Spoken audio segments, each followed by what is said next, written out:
आज की हिंदी कक्षा में जो हम नए पाठ का अध्ययन करेंगे वो है आपका वसंत भाग 2 का पाठ नंबर 11 रहीम के दोहे। इस पाठ के माध्यम से बच्चों हम रहीम जी के दोहों के बारे में जानेंगे और यह जानेंगे कि आखिर रहीम जी कौन थे। रहीम जी रीति पुरुष कवियों में से एक समझे जाते हैं और इनके दोहे जो हैं वे पूरे संसार के लिए शिक्षाप्रद जो है वो कहलाते हैं। तो यहाँ पर हम रहीम जी के पहले दोहे को पढ़ते हैं और देखते हैं कि इसके माध्यम से रहीम जी हमें क्या समझाना चाहते हैं। कहे रहीम संपत्ति सगे बनत बहुत बहु रीत। यहाँ पर रहीम जी बता रहे हैं कि जब भी व्यक्ति के पास धन दौलत आती है तो उसके बहुत सारे मित्र बन जाते हैं। ये क्या करते हैं ये लोग, ये विभिन्न प्रकार के रीति रिवाजों के द्वारा उस व्यक्ति के साथ जुड़ जाते हैं और उसके सगे बन जाते हैं। विपत्ति कसौटी जे कसे तेई साचे मी। अब धन दौलत जब हो तो सभी जो है मित्र बन जाते हैं, लेकिन असली मित्र व्यक्ति का कौन होता है? जो उसकी मुसीबत के समय में सहायता करता है। जिस प्रकार यहाँ पर रहीम जी क्या कह रहे हैं दूसरी पंक्ति के माध्यम से, विपत्ति कसौटी जे कसे। विपत्ति क्या होती है? मुसीबत, संकट। कसौटी क्या होती है? परीक्षा। जे कसे तेई साचे में। जो व्यक्ति मुसीबत के समय में हमारा साथ दे, जो इस कसौटी को पार कर ले, वही हमारे सच्चे मित्र कहलाते हैं। बाकी जो है मित्र झूठे मित्र होते हैं जो सिर्फ धन दौलत को देखते हुए ही हमारे बनते हैं। ऐसे बच्चों संसार में बहुत सारे मित्र हमें मिल जाते हैं, लेकिन सच्चे मित्र का मिलना जो है वो बहुत ही कठिन होता है। इसके बाद दूसरे दोहे में हम देखेंगे, जाल परे जल जात बही तज मीनन को मोह। इस दोहे के माध्यम से रहीम जी मछली के जल के प्रति जो है प्रेम को दर्शाते हैं कि किस प्रकार मछली जो है वह जल से सच्ची प्रीत निभाती है। अब यहाँ पर जाल परे जल जात पे, जब भी हम मछली को पकड़ने के लिए जाल को बिछाते हैं तो क्या होता है बच्चों? जल जात बही। जल जो है वो उस जाल में से बह जाता है, वहां से निकल जाता है। तज मीनन को मुंह। तज का मतलब होता है त्यागना, मीनन का मतलब होता है मछली। ठीक है, कहते हैं कि उस समय क्या होता है, जब जाल डाला जाता है मछली को पकड़ने के लिए, उस समय जल अपनी जो है प्रीत वो मछली के प्रति त्याग देता है और जाल में से बह जाता है। रहीमन मछली नीर को तऊ न छाड़त छो। लेकिन इसके साथ ही रहीम जी क्या कहते हैं कि जो मछली का मतलब होता है मछली, नीर, पानी। ठीक है, रहमान मछली नीर को तऊ न छाड़त छो। लेकिन जो मछली है वो पानी का जो है कभी भी मोह नहीं त्याग सकती, वो पानी को कभी भी नहीं त्यागती। आप देखो कि जब भी कभी मछली को पानी से दूर किया जाता है या पानी में से निकाल दिया जाता है तो वह अपने प्राण त्याग देगी, लेकिन पानी के साथ उसकी प्रीत जो है वो नहीं छूटती। इसी प्रकार बच्चों जो सच्ची प्रीत होती है वो किसी भी स्थिति में जो है वो छूटती नहीं है, बल्कि वह साथ ही निभती है। अब यहाँ पर हमने इस दोहे के माध्यम से क्या देखा है कि जो जल की प्रीत मछली के साथ दिखाई गई है वह झूठी प्रीत है, क्योंकि जैसे ही जाल पड़ा मछली फंसी, उसी प्रकार जो है उसमें से जाल में से जल बह गया। लेकिन मछली की प्रीत जो है वो जल के साथ सच्ची प्रीत है, क्योंकि वह क्या करती है, अंतिम समय तक जो है जल की प्रीत को नहीं त्यागती। यहाँ तक कि वह अपने प्राण जरूर त्याग देती है, लेकिन जल के साथ उसकी प्रीत वैसी ही बनी रहती है। ठीक है, इसके बाद तीसरे दोहे में हम देखेंगे, तरवर फल नहीं खात है सरवर पियत न पान। कहे रहीम पर काज हित संपत्ति सचे सुजान।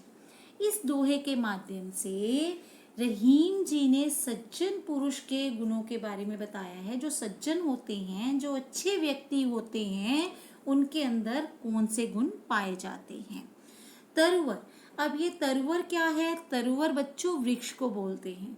तरुवर फल नहीं खाता है, कभी भी वृक्ष अपना फल खुद नहीं खाता। सरवर पियत न पान, सरवर होता है सरोवर या तालाब। अब सरोवर या तालाब के अंदर जो पानी होता है वह कभी भी अपने पानी का इस्तेमाल खुद नहीं करता। ठीक है, कभी हमने ये नहीं देखा कि किसी वृक्ष ने अपना फल खुद खाया, किसी सरोवर ने अपना पानी स्वयं पिया। कहे रहीम पर काज हित, यहाँ पर प्रकाश, प्रकाश होता है दूसरों का काम, हित, हित होता है भला, संपत्ति धन, ठीक है, सच्चे हैं, जमा करना, सुजान जो है सज्जन पुरुष। यहाँ पर क्या है, जो सज्जन पुरुष होते हैं वे अपने धन दौलत को इकट्ठा तो जरूर करते हैं, लेकिन किसके लिए वह करते हैं? दूसरों के काम संवारने के लिए, दूसरों के भले के लिए। वे ये नहीं सोचते कि ये मेरा धन है, ये मेरा है और मेरा मेरे लिए ही होना चाहिए। उनके मन में ऐसी भावना नहीं होती, बल्कि वे इस भावना से काफी ऊपर हो जाते हैं और उनका मकसद जो होता है वो दूसरों की मदद करना और दूसरों की भलाई करना है। ये सज्जन पुरुष के जो है वो गुण होते हैं, जो रहीम जी अपने इस दोहे के माध्यम से बता रहे हैं। अगले दोहे में हम देखेंगे, थोथे बादर कवार के ज्यो रहीम गहरात। अब थोथे, थोथे का मतलब क्या होता है? खोखले, जिनके अंदर कोई दम नहीं है। ठीक है, थोथे बादल कवार के ज्यो रहीम गहरात, जो कवार के बादल होते हैं। अब यहाँ पर कवार शब्द जो है बच्चों, ये देसी महीने का नाम है जिसको हम आश्विन का महीना भी बोलते हैं, लेकिन हम अंग्रेजी महीने की बात करें तो ये सितंबर अक्टूबर का महीना कहलाता है। और इन दिनों में जो आकाश में बादल घिर कर आते हैं वे कैसे होते हैं? वे थोथे होते हैं, ज्यो रहीम गहरात। और ये क्या करते हैं? ये सिर्फ गरजते हैं। गहरात का मतलब होता है गरजना। धनी पुरुष निर्धन भये करे पाछिली बात। अब ये जो धनी पुरुष होते हैं, जिनके पास बहुत धन होता है, निर्धन भये, लेकिन अब यहाँ पर जो है रहीम जी क्या बता रहे हैं कि जो धनी पुरुष है, जिनके पास बहुत धन दौलत है, लेकिन अब वो किसी कारण से जो है वो निर्धन हो गए हैं। कोई भी स्थिति हो सकती है, जीवन जो है वो हमेशा एक समान स्थिति में नहीं चलता। कभी जो है, कभी व्यक्ति के पास धन दौलत है तो कभी नहीं। उसी प्रकार यहाँ पर जब धनी पुरुष निर्धन हो जाते हैं, करे पाछिली बात, तब भी वे क्या करते हैं? पाछिली बात। पाछिली बात से क्या मतलब है? पाछिली बात से मतलब है अतीत की बात, पीछे की बात, जो उनका अतीत बीत चुका है उसी की बात करते हैं। वही स्वाभिमान, वही गौरव लेके वे बातें करते हैं, बजाय ये कि वह व्यक्ति अपना वर्तमान सुधारें, वह पिछली बातों को ही दोहराते रहते हैं।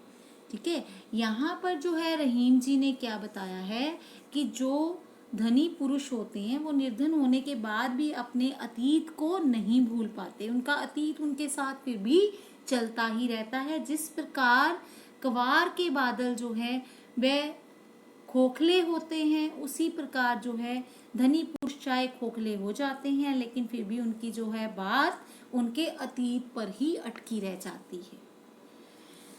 इसके बाद है धरती की सी रीत है। अब यहाँ पर जो है, यहाँ पर रहीम जी ने धरती के साथ हमारे शरीर की तुलना की है कि जिस प्रकार धरती की रीत है कि वह शीत, शीत का मतलब होता है सर्दी, ठंड, ठीक है, घाम, घाम, धूप, और मेह, मेह क्या होता है? वर्षा।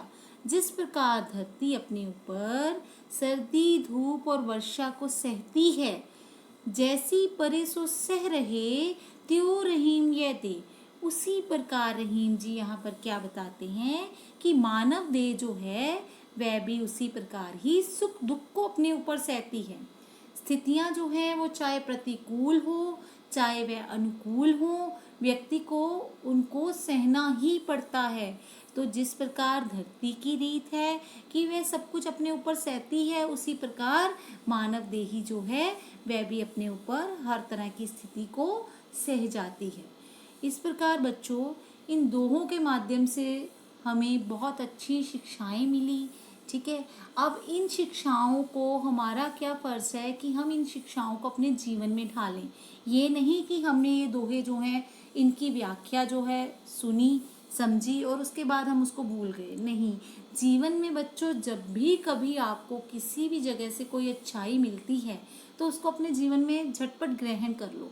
जिस प्रकार इन दोहों के माध्यम से हमें बहुत सी ऐसी जो है बातें सीखने को मिली जो हमारे जीवन में आगे आने वाले जीवन के लिए बहुत ज़्यादा लाभदायक हैं। तो हमें क्या करना चाहिए, हमें भी कोशिश करनी चाहिए कि हम भी रहीम जी के इन दोहों को जानते हुए मानते हुए अपने जीवन में इनको ढालें और इनके मुताबिक चलने का प्रयत्न करें, ताकि हमारा जीवन भी जो है वो भी एक नेक इंसान की तरह जो है बीत सके और हम भी एक अच्छे इंसान बन सकें। इसके साथ ही बच्चों धन्यवाद।